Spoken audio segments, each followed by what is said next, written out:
Well, is it or isn't it? How do we prove it?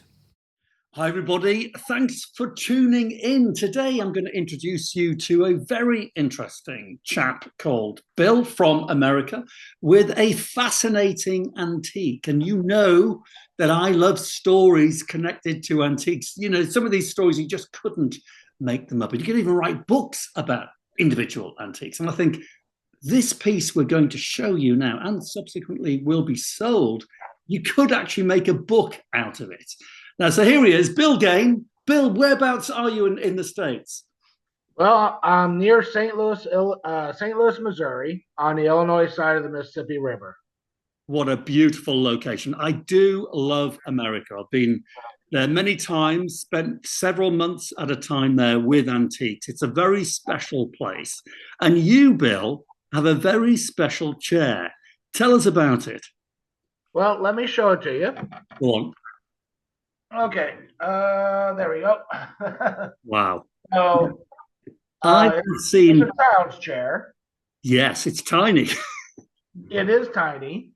There's a seat bottom, Wow. and Can I this. just say, Bill, that seat actually looks quite original. I'll just tell the viewers that I have seen photographs of this for you watching this wherever you are in the world. Bring it back, Bill. Don't lose the chair. Oh, We love it. I got it. Keep it there. I've seen pictures of this, and now I'm seeing it in the flesh, as close as I possibly could to being in the flesh. It is lovely. Look at the color. The color is good. That seat, that like wicker seat, cane seat, has a great patination. So it's certainly an 18th century chair, Bill, isn't it? There's no doubt about that. There's no doubt about that. It's 230 years old, Yeah, and it's made out of hickory. lovely. So, shall we get into the story of it and Tell say us who the belongs? story. Tell us the story, Bill. Okay, I'm going to set this down. Go on then. Yeah, I can bring it back if you want.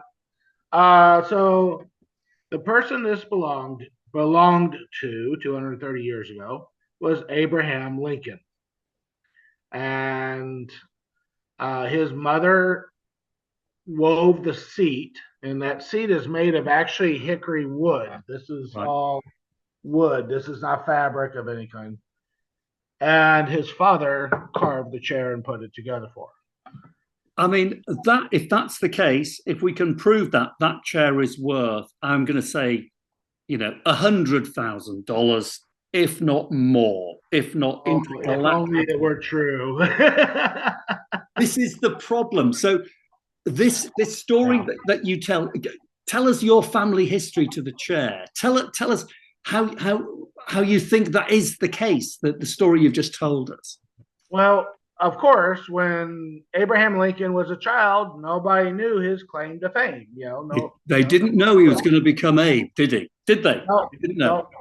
And unfortunately, there is no documentation from the family, the Lincoln family, and there's no way that you could say this is absolutely Abraham Lincoln's chair because there's no carving of his name or anything on it. So it's purported to be Abraham Lincoln's chair. So where did the story come from in your family? Well, we have a letter that was written by the woman who owned the chair and is a gift to Mrs. Parsons by the Lincoln family, either in Illinois or Kentucky, and they bring neighbors at the time. So the chair wasn't actually in our family until the third handoff. So the Lincolns gave it to the Parsons family. And then my family lived next to the Parsons and actually helped Mrs. Parsons with her husband's ailment. He had a brain disease and ultimately died from it. But so my family member took care of him and her during that whole series of events. And as a gift of thanks, they gave the Abraham Lincoln chair to my family at that time. When And was this? Do you know what decade this would have been? this was actually 1894. Wow. So it's been in your family for 120 odd years. Yes. Yeah, I remember it sitting on top of the bureau in my grandmother's house, and it sat there. So we Right. used to display it, but we used to display it, and unfortunately, people, being people, they started taking little chips of wood as a souvenir. Well, I never. Back when it was being displayed, and so that's why the seat is kind of a little rough there. But Now, we've been in touch over the last couple of weeks because you watch my YouTube videos and that's how we got chatting. And you did send me, I think, a photograph of a newspaper cutting. I think articles have been written about the chair in the press. Can you enlighten us a little bit there? well, the one I sent you was after it was being displayed at a veterans home in Springfield, Illinois. So the local paper wrote it up, and again, they're purporting it to be Abraham Lincoln's chair. But it's interesting in this letter. If I can just find, yeah, here it goes. Newspapers in Springfield carry items concerning the authenticity of the chair. I'm writing to make an affidavit that these facts are true. Wow. So even newspapers back in the day were saying, "Oh, well, you can't prove it." So No, I know. So we're talking about newspapers in the 19th century saying you yes, can prove it. Wow. yes, exactly. Okay. So Now here, the chair does have its own history back to the 19th century. So there's always been doubt, questions over the chair's, heritage, which sure, sort of gives it some provenance anyway, doesn't it? As a chair of great interest. Now, when you say it was displayed, do you mean it was exhibited like almost like a piece of art? yeah. Well, it was exhibited for groups like the Veterans Association or something. Now, my great grandfather, he owned a pub and a restaurant in St. Louis near the 1904 World's Fair. It Right. wasn't actually at the World's Fair, but it was called the Fisher Cabin, and it was just off the premises. And he had the chair displayed there as well. And I've got a picture of my great grandfather somewhere, not with the chair, unfortunately. But that's another part of the story. It was at the pretty much at the 1904 World's Fair in St. Louis. Okay, well, this is really interesting to me. I mean, fascinating because so we can definitely trace the chair to your family to the 1880s, somewhere around there. We know it's been exhibited at the 1904 and elsewhere. So, how have you tried, Bill, to get some kind of confirmation? And do we actually think it's even possible? Because it's certainly it's got the age, so you could carbon date it, but that's not going to help you, is it? No, no, Where do we go from here? we already know it's 230-year-old chair. Yeah, Okay? It looks the part and everything. It's somewhere in that region. yeah, Uh, but here's the thing, and this is probably with many of the people watching this video. You have family history of a piece. And how many times have you done research in those pieces and it comes back as grandma was telling a tall tale because yes, she, wanted to feel important or something or it's make the true. family. Yeah. So there is absolutely no way that you're going to be able to prove this was Abraham Lincoln's childhood chair that was made by his parents.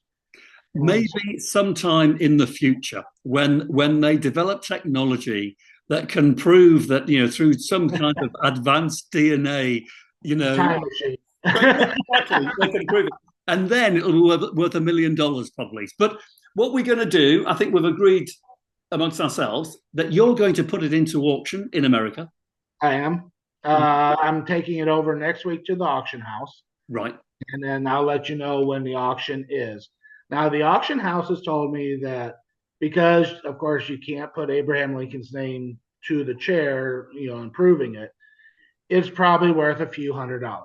Yes. Sadly, as that is for a 230-year-old handcrafted chair, Just the way it is. two, three, $400. Right. Just like, you talk about furniture in the UK all the Yeah. time, Yeah. not being worth the money, or it's not the money that should be. Yeah.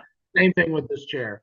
Now, here's the thing, because we are so close to Springfield, Illinois, and there are a lot of Abraham Lincoln enthusiasts out there, he's had similar, not chairs, but he's had similar things by Abraham Lincoln that had been put into auction that could not be absolutely proven that it belonged to Lincoln.